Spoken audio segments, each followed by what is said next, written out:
Hi, this is Jacqueline here with the Grow Program. Thank you for growing with me on today. I wanted to talk about the divorce rate among African Americans. The divorce rate among African Americans is high, 42%. I'm not going to bore you with a bunch of graphs and statistics and sources and all that. I checked up on some different places because the ancestors put on my spirit to discuss the ring. I love you. These words, I love you. I love you. I love you. Sometimes we say, I love you. Do you really mean it? Because see, it's so easy to just let those three words fly out of your mouth. I love you. Do you really mean it though? Divorce rate is so high. And I'm tell you something, we had some factors that were put into place with that down the line through generations. The movie Claudine really sticks out in my head because I watched that one time with my ex, and that movie has always stuck with me. Even the song that went with that movie. I love Gladys Knight and the Pips. Honey, I was Gladys Knight and the Pips when I was a kid. But anyway, I ain't finna get all into that. But I want to talk about the divorce rate because in that movie, the social worker did everything she could to make sure that that father was not in that home, and she had to hide stuff like her toaster and all. I didn't know they had to do all that back then, and make sure that the dad wasn't in the house. This was really going on. The social worker would come by the house if you wanted aid. They come by the house and look all through your cabinets and stuff and look through your house and see, make sure that the father was not living in the house. They did not want the African father in the home, around, period. It was efforts that were put in place, even the drugs that were sent in, that were put in place to divide and destroy the African family. And still things that are going on now to divide and destroy the African family. Okay, now we got that. We know we got that. Okay, so we need to work on this. Okay, we know that is in play. We know evil is working to destroy the African family. Okay, we know we got that. Now we got to come over here and deal with this though, because see, we go into relationships with our hearts messed up, looking out for what he got or what she got, what I can get out of them. Honey, he got this and that. And that. See, that's where you're wrong at in the first place. Because see, when you meet somebody, you don't get on the phone and call your girlfriend and start telling your girlfriend, well, what all he got, what you plan on doing. And honey, he gonna have this and we gonna have, you don't do that. See, because you plotting against that person. That's plotting. That ain't right. You need to be meditating to the Lord how you gonna get your circumstances fixed. Because see, I'm telling you something, I did an episode about that. About the I did an episode about that, about fairy tales, believing in fairy tales. We got to stop believing in fairy tales, people. Ain't nobody coming along to rescue you and save you out your problems. It just ain't gonna happen. You got to learn how to fix your own situation. You got to fix your own situation. You got to work out your problem. Listen, we royalty. You can't sit back and go into a relationship with a messed up agenda. Because then stuff gonna really be messed up in the end. Because it ain't gonna work the way you think it's gonna work. Because see, God ain't gonna allow that to happen. One way or another, some karma is gonna happen. It always happens. It never fails, people. You can't set out to do wrong. You can't set out to get over. And then another thing, we go into these marriages thinking that this is now I got him. It's about control. She belonged to me or he belonged to me. I know I'm gonna run him. We are two individuals. Yes, we came together under a marriage, under a partnership, under an agreement. But we got to remember, we got to deal with our insecurities. We can't be jealous. We can't be insecure. We can't be constantly running up and worrying about where this person at all the time, trying to run and control them. A relationship is not about control. It's about letting that person have their space, to be able to do what they need to do to make them happy. Because see, happiness comes from within, and significant other adds to that, and we got to remember as we going into these marriages, this is not you doing this before God. And see, people just take this for granted and just I love you, I love you. Just those three words just roll off the tongue like it don't mean nothing. When you say I love you to somebody and I commit to you, okay, you got to, before you do it, you got to really think about, is this really what I want to do? Because this is truly is a commitment before God. And you going up against your marriage and deciding, that you want to do something different, then you need to sit your spouse down and say, hey, look, I thought I want this, but I don't. Don't do it the wrong way. Don't go cheating on your spouse, doing different things, going test the waters and see, meditate it to the Lord. God, this is, I thought this is what I wanted, but this is not what I wanted. I want to get out, and do it the right way, people. We got to start doing things the right way. We can't be sneaking around and ducking and dodging, doing different things because, you got to go with your heart. I'm going to tell you, because that's part. Even though this marriage here is a part of this American life, it is a part. It was done in front of the eyes of God. So that's why you got to commit. You got to make sure, that you're going in with the correct agenda, that you going in right, that you don't have no underlying motives, don't no evil outcomes that you think is going to make you rise up and lower down, de-escalate the other person, elevate you. We can't have that, people. You can't be going in no relationship like that. Go into a relationship with a pure, forgiving heart. Whatever hangups that you had in the past, whatever, went on in your previous relationship, get over that. Find the happiness within yourself. Find true happiness. See, that's what I'm telling you. I found the true happiness and true peace within me. I'm not going to let anybody take away my happiness and my joy.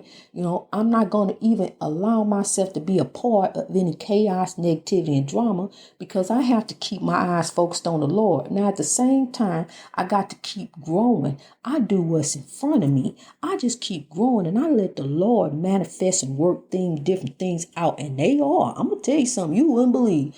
It's some things that are manifesting, and God is working some stuff out in my favor. And I just know all I have to do is remove me. Stop putting me all in it, and allow the Lord. Because, see, they showing me confirmation. They give me confirmation. When something happened, here come confirmation behind it that this supposed to happen. It always, every time, never fail.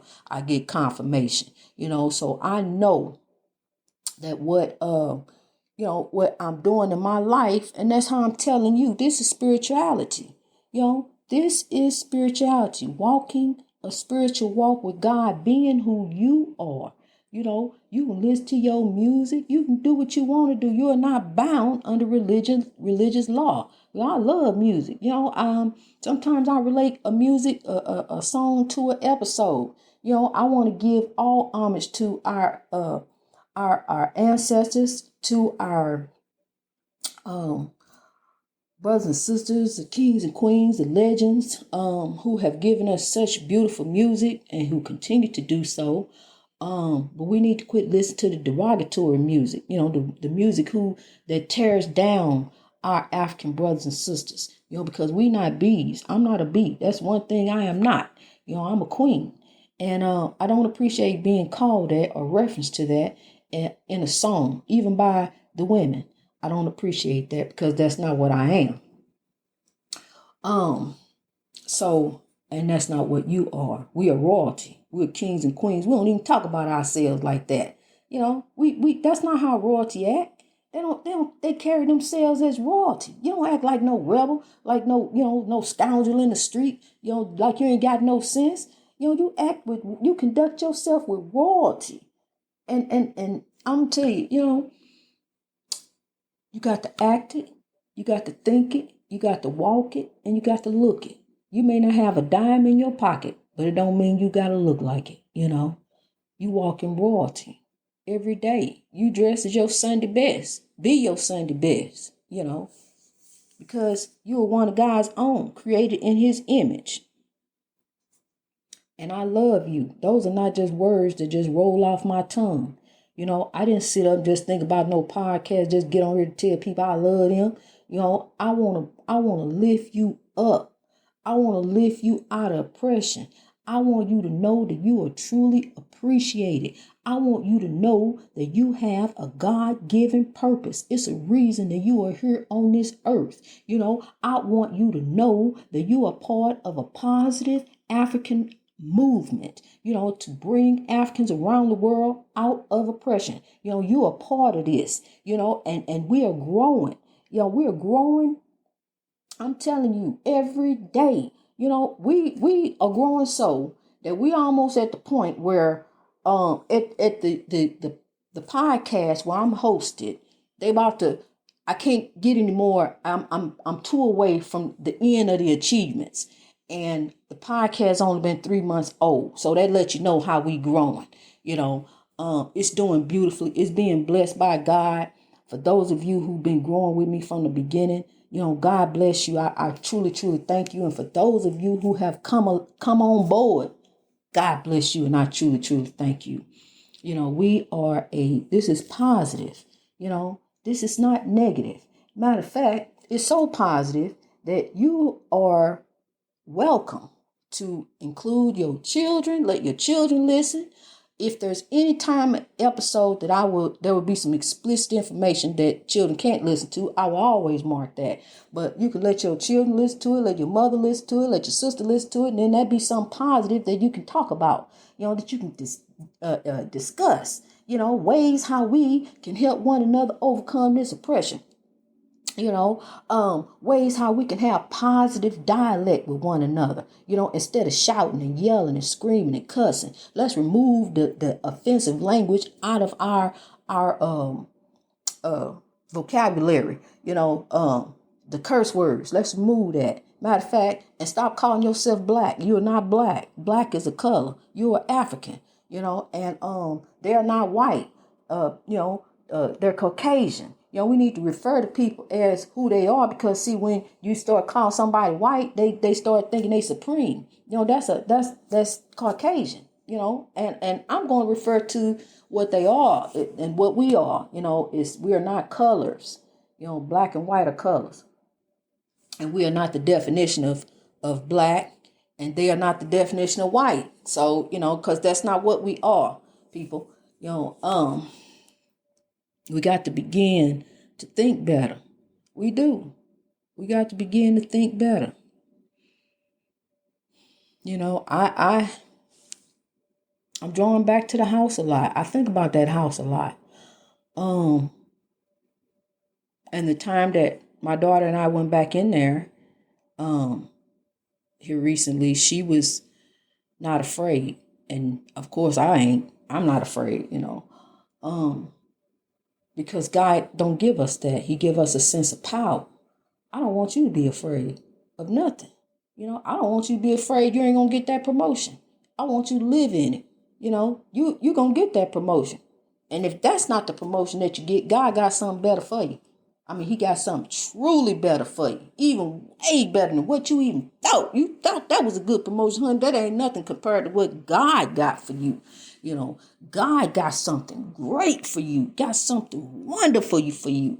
And you are going to receive it. It is coming to you just as sure as that Star of David is shining light on your circumstances right now as we speak. It is done. I'm telling you, it is done. That's why last night, I recorded that episode, but I didn't push it through. I didn't send it through to this morning because I want you to wake up this morning and know that it is done already. It's done. You meditated on it. You worried about it. You ain't got to worry about it no more. You ain't even got to stress about it. Just live in it like it's done, like you got it already, because God says so. The ancestors are manifesting beautiful things in our life. We know the spirits are not resting. We know that they are with us. We know that they pulled us out of different circumstances and situations that we in. We know that God allows U-turns, allows us to turn our life around, allows us another chance. Lord, give me another chance. Help me out, Father. I don't know what I'm doing down here in this battle. Evil's trying to take over. I need you to help me to pull in the good to take over, Lord. Just imagine all that you can accomplish if you allow the good to take over in your life. And remove the chaos, negativity, and drama that is trying to ensnare you and trying to pull you in. You need to remove yourself out that equation. People, that's chaos, negativity, and drama does not equal you. Remove yourself out that equation. It's going to get better. I promise you. It's going to get better. Just keep on growing with me, honey. We rising up out of this. We coming up out of this. Telling you, it's a reason I went through everything in my life. One thing after another after another. Boy, I'm telling you, I was scared of what was coming up next. I'm like, I thought I was a tormented soul. Didn't even know what a tormented soul was then, but just didn't know why I had to go through to overcome oppression. And tell you how to overcome oppression for a time such as this. So we can rise and come out with substance. That's what's getting ready to happen, people. That's what's happening. We're getting ready to rise and come out with substance. You'll see. Keep on growing. Greatness reached over oppression through wisdom all over the world. God bless you.